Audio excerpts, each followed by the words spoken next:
Well, Christmas is almost here again, already. The cold weather's kicking in, the snowfall, the ice. It's gonna get below freezing, maybe even sub-zero. Which reminds me. Ah yes, Nintendo 64 end labels. The greatest invention ever. When Nintendo drops the ball, the fans pick it up. Here it is, Mortal Kombat Mythologies Sub-Zero. This is one Mortal Kombat game that I have never played before. But how could that be? It was one of my favorite video game franchises. Yeah, in the 90s, Mortal Kombat was the fucking tits. Everybody was obsessed with it. When it came to fighting games, Street Fighter II and Mortal Kombat were as essential as food and water. I'll never forget my first time seeing the original game in the arcades. I distinctly remember catching a glimpse of it between the shoulders of bigger kids crowding around it. I was impressed by the graphics, the realistic human figures, and shocked by the excessive blood and gore. It was awesome. It was one of the games to inspire the rating system. When it came to home consoles, nobody knew what to do. The Genesis version had a code to unlock the blood, while the Super Nintendo version left it out altogether. But starting with Mortal Kombat 2, it was blood for all.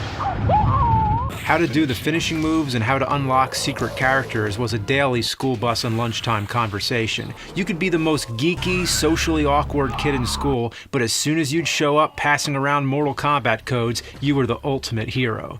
There was a mystique to these games. It was all about secrets and rumors, such as a swearing code and a nude code. One time somebody printed out a move list which they got from connecting their computer to their telephone line. It was like science fiction shit, but it turned out to be an early form of something even bigger than life itself, called the internet. As I remember it, the mid-90s was the peak of Mortal Kombat fever, which led up to Mortal Kombat Trilogy in '96. It combined everything you wanted from the first three games. With new generation game consoles like PlayStation and N64, the games were getting closer to arcade quality, and that's what we all wanted, to be able to play the arcades in our own home. And then in '97 came Mythologies Sub-Zero.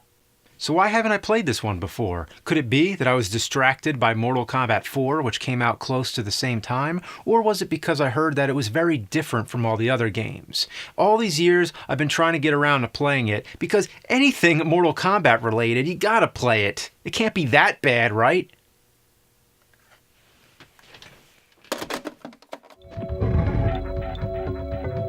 Oh, wait, what the fuck? God! Okay, you have to press B to turn around. In all the other Mortal Kombat games, you automatically face your opponent, but here, every time you jump to the other side, it's one extra button you gotta press. This is like Karate Champ bullshit. I can understand why this might be necessary, because unlike other Mortal Kombat games where you fight your opponents one at a time, here you're fighting multiple enemies, so if you find yourself in between two of them, you might need to turn around. Sometimes it turns automatically. Yeah, you never know. So after you jump, you'll hit the button only to find that you turned yourself the wrong way. Alright, well, that ruins the whole game. Game sucks. Case closed. Should I just end the video right now? Or could the game get even worse? Obviously, you play as Sub-Zero. I suppose if the game caught on, they would have made a whole mythology series starring all the different characters, and I think that is what they were intending. Well, I'm glad they didn't quit their day job. The day job being real Mortal Kombat. There are some RPG elements. When you fight enemies, you earn experience points, gain inventory, and learn special moves, like Sub-Zero's trademark ice projectile. But being so familiar with the other Mortal Kombat games, it comes off as more of a tease that you don't already have it from the start. Ah! Now they're gonna start doing that shit! Alright, wait for it. Ah! Now I'm on a ledge. What do I do here? Jump? Of course not.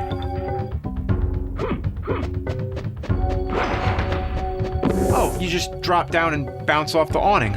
Yeah, okay. Your mother! Oh God, there's too many guys! What? More of these? Okay, easy does it. Ah! Oh, get the fuck out of my way! Ah! Yeah, did you see that? I fucking squashed that bitch! Fuck! Run!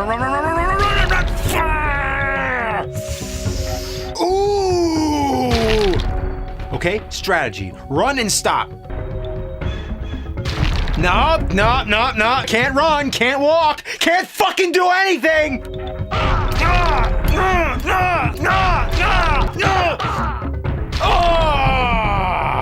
After you make it through, by some miracle, you'll fight Scorpion. It's a one-on-one battle and looks just like traditional Mortal Kombat. It looks like it, but trust me, it doesn't feel like it at all. If only you knew. If only you were the one holding the controller right now, you'd know exactly what I mean. Here, take it. Yeah, I know. You would if you could, but trust me, don't. If I was jumping off a bridge, would you do it too? Nah, this is jumping off a bridge. And I'm not happy. Afterwards, you get a cutscene. This is where I should mention that the game was also on PlayStation. It's very similar, but the most noteworthy difference is that on the N64, the cutscenes are just still images and text, but with the PlayStation version, since it was a CD-based console, it was able to have full motion video and audio. I am Scorpion. You killed me in cold blood. Just stick to Mortal Kombat Annihilation. Okay, what the hell am I supposed to do here? Oh! The fuck?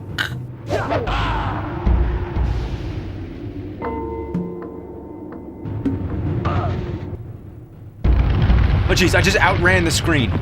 Gotta give some credit for the 3D or 2.5D backgrounds. Another basic problem is that to jump, you press up. In any typical Mortal Kombat game or any tournament fighter, that's normal. But in a platforming jumping game, up is fucked up. Sometimes you intend to step back, but your thumb slides across up and you jump by accident. The entire level 2 is all about hopping these platforms. Come on, you son of a bitch! Ah, fuck! Ah, get out of my way, I'm just trying to... Oh, okay. That makes it easier. For many of these jumps, you have to wait to ride the wind current. Or not. Okay, should I jump then? Sometimes the wind comes right away, but other times you have to wait for it. And then there's times when you have to jump blindly, a leap of faith. And then there's times when I don't even know.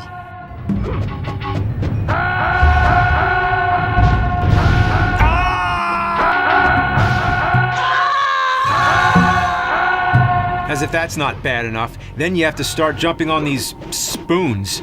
You don't have much control over your jumps. It's always the same arch from wherever you last stood. Once you're in the air, there's nothing else you can do. Even when you do land on the spoons, you don't really land on them. You sort of magnetize to them. And I love how abruptly the continue screen appears. Watch this. Wow. They didn't waste any time. Unlike Symphony of the Night where it takes like 3 fucking hours!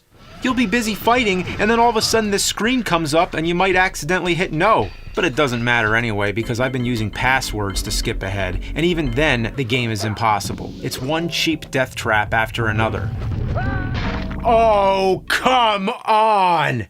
That is low. And it's a real fair fight when there's all this shit on the screen. Foreground obstructions, real classy.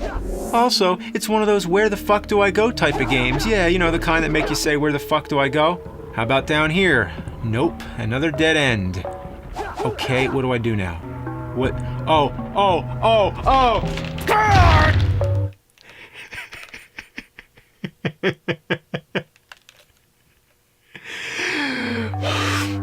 I hate this! Where do I jump? Where do I jump? I can't kick this guy. I can't jump. The jump kick doesn't. The jump kick never fails like this. Ah! Fuck! Shit! Fuck! I didn't know there was a transformer in the game. It's Blaster.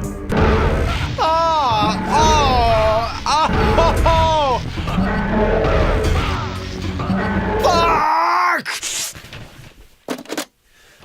No wonder I haven't played this one before! This is anal sauce!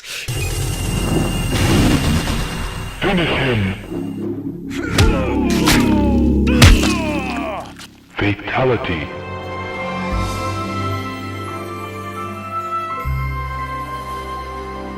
Hope you enjoyed that episode. I have something to tell you for fans of physical media who want to own the first 100 nerd episodes in your collection. We now have Angry Video Game Nerd Volume X out on a Blu-ray. So you can see what we did there. We had volumes 1 through 8. Now it's X, like Mega Man. This is the same stuff, just so you know. All these episodes were previously released on DVD, so there's nothing new here. The reason you would get this is if A, you don't already own them, or B, if you want to watch the first 100 episodes in one marathon, which would be about 19 hours. You could do that, it's possible. So it's 100 episodes on one disc, about 19 hours, and in addition to that, there's a second disc that comes with it that's about 7 hours of bonus material. These are the bonus material, the bonus content from the previous DVDs that goes up to 100. It stops at episode 100. They're in standard definition because they were shot in standard definition, and the reason they're on a Blu-ray is to be able to fit so many of them. Blu-ray discs are a lot more expensive to manufacture than DVDs, but I think by cramming so many into them, it's a lot more cost effective. So this would be if you want to own the episodes on fewer discs. It's on Amazon.com right now. You can get the link in the description below and all the details there. For those who don't own Blu-ray players, we are planning to get the old DVDs back in stock. There could still be AVGN Volume 9. That's still possible if you want it. And we are going to put the newer episodes out. The ones that were shot in HD will be on Blu-rays in the future. So we have a lot of work to do. The focus lately has been on getting all these videos done, which we just did. You can see there's been a lot of videos on the site recently and on YouTube. So I hope you enjoyed all them, what we had this year. And look out for all new stuff in 2016. Happy holidays and Happy New Year.